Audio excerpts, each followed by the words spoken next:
Hello guys, and relax. Stop thinking that the fate of the world is now decided in a conversation between Vladimir Putin and Donald Trump, because it is not like that, and Ukraine is not Czechoslovakia in 1938. We are very well prepared, and today we created another miracle with Ukrainian drones destroying a huge vessel 123 meters far away from the border, the vessel that was constantly carrying Shahed drones from Iran to Russia. I don't know how we managed to do it, but we did. And Russian military vloggers are super dissatisfied, and Putin perhaps will try to cover up this event, pretending that he is still a leader of the strong country, but not the collapsing fake empire. This meeting is nothing if you keep supporting Ukraine and if you understand this war is not about territories. It's about the world order. It's about the international law and human rights, and we all need to defeat and demilitarize Russia. My name is Anna, I'm from Ukraine, I'm in Ukraine, and if you want to see Putin in The Hague, because that's where he belongs, subscribe and I'm sure sometime soon we will discuss that on the channel. Once again, I want to ask you not to underestimate Ukraine. That is a very typical mistake that many make. Back in 2022, the world believed we would collapse in 72 hours, in a week, 2 weeks, but 3.5 years after the start of Putin's failed blitzkrieg, we keep targeting more and more of legitimate military facilities inside Russia, and today, I think to cheer all of us up, the Ukrainian armed forces created a real miracle, because they managed to destroy a huge Russian ship that was carrying Shahed drones from Iran, Amirabad port to Port Olya in Astrakhan region of the Russian Federation, very far away from Ukraine. And let's imagine that it is a detective story, because it's truly beautiful, extremely adventurous, and most importantly, brings real results, not something that conversations can give us. You know, Trump is very unpredictable. He may say one thing today, another thing tomorrow. Putin traveled to Alaska to manipulate, to deceive, to pretend that everything is fine when they literally fix prices and stop giving people's money from the banks back. But at the same time, Ukrainian drones, these are long-range drones that we keep developing here in Ukraine. We don't need anyone's permission for that, and I'm super grateful that more and more countries who realize the dangers that Russia, China, Iran, North Korea impose join this production here in Ukraine or in your beautiful countries. So these long-range drones managed to travel 850 kilometers. They had to cross the front lines. It's not that easy. Then they traveled some parts of the occupied territories, and then lots of Russian regions, unstoppable and undetected. Thumbs up for that, and do comment, like these videos, because Russia tries to dominate the world with their fakes. But it's pretty easy to see the truth. If you follow the updates from Alaska, you might have noticed that the so-called Minister of Foreign Affairs of Russia, Lavrov, arrived to Alaska wearing a sweater USSR. USSR is written on Lavrov's sweater. And I'm sure you remember how many people keep saying, oh, Ukrainians are exaggerating. I've had similar comments really often. Russia does not want the USSR. They are protecting themselves. Protecting from what? Have you heard about Ukraine preparing to attack Moscow or St. Petersburg? No, at least in 2022. I don't know. What about now? But in 2022, it was totally safe. And Putin, the elderly Kremlin goblin, together with other mafia around him, do want to recreate the USSR. And they will. But they will recreate the USSR in times of its collapse. You know, it was pretty miserable then, and it is pretty miserable now. Share and subscribe and join the community of the channel. So, Ukrainian drones traveled to that Port Olya. It was super important to identify the moment the vessel, the ship. I don't know, how do you call something super big, capable of carrying 5,000 tons and 123 meters long? So imagine, it's not one drone, it's not two drones. How many explosives they need to carry to be able to sink this ship. They traveled almost 1,000 kilometers, 850 kilometers to that Port Olya in Astrakhan region of the Russian Federation, carrying a lot of explosives.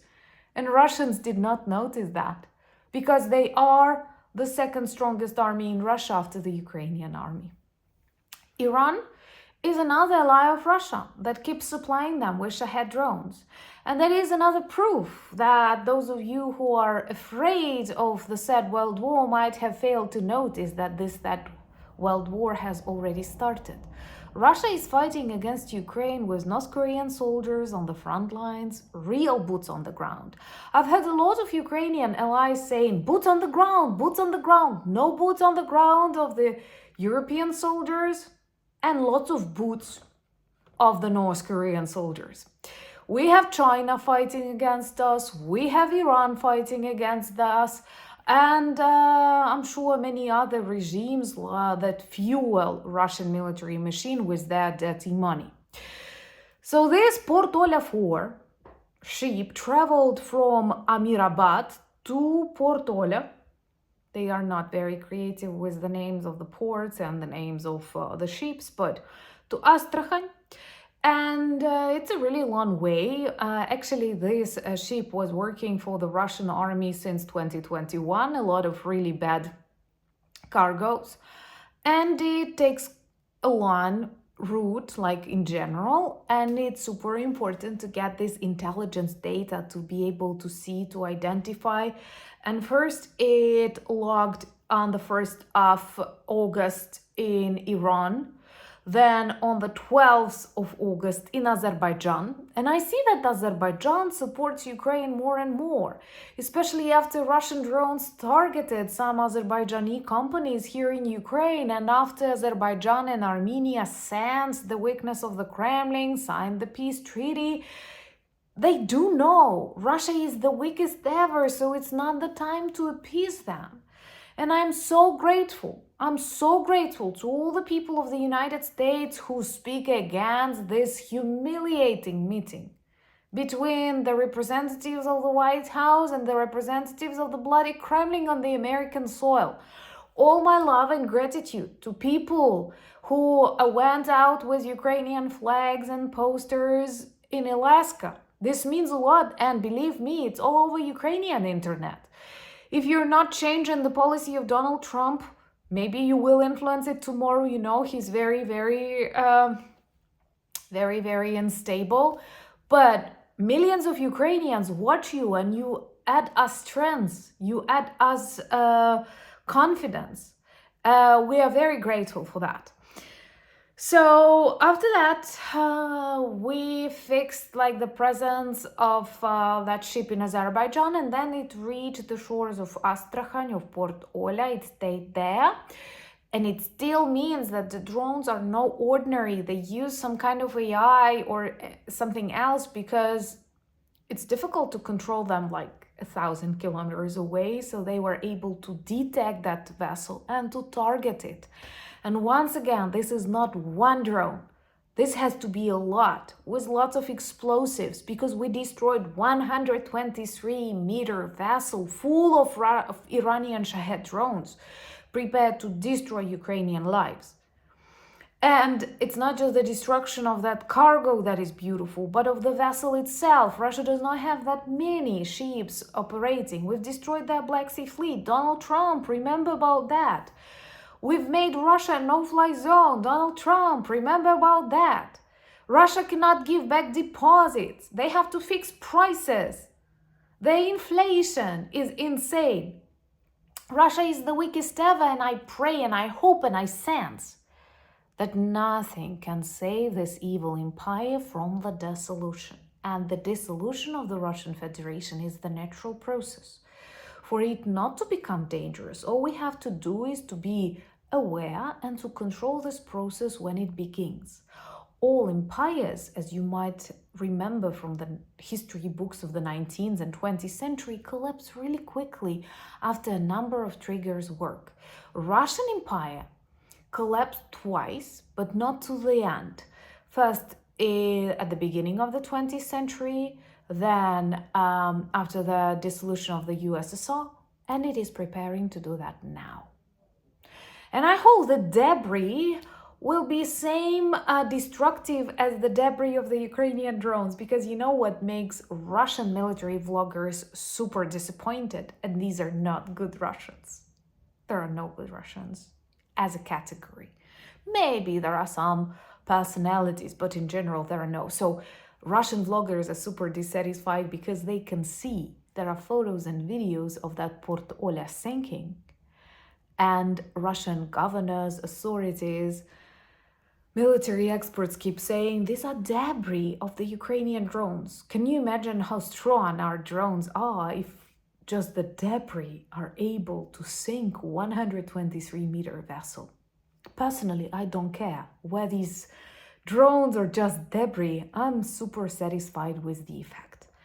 And beautiful, kind people of the community, of my very close family. That's how I feel. That's how I describe you in my conversation with literally everyone. Please understand, Putin and Trump cannot decide the fate of the Ukrainian people who have demonstrated not just bravery and resilience, but also the ability to demilitarize and defeat Russia. And it's up to you to keep supporting us, to keep defending the democratic world. This is just a conversation between the people who won't be around in 10 or 20 years. So let's be realistic and let's understand that this war is not about the territories, it's not about the resources. It is the efforts of Russia, China, North Korea, and Iran to break the world order, to destroy the international law, to demonstrate that human rights do not matter. And our task is to protect the international law, our world order, human rights, and only then Ukraine. And I'm saying that as a Ukrainian. Work as our ambassadors. Check our merch shop for a new collection, summer collection. We even have Russian geography lessons there, which can actually remind those neutral, ignorant people that Russia is being actively defeated by inexpensive Ukrainian drones.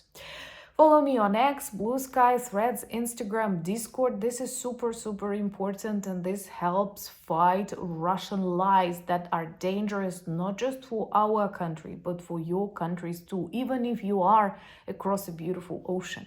Thank you for buying me coffees, becoming my patrons and sponsors of the channel. Remember to subscribe to my new channel, Anna Danilchuk, for more discussions on a weekly basis. Once again, thank you for all the kind words, for all the support that you give for me to film more. And united we stand. Slava Ukraini!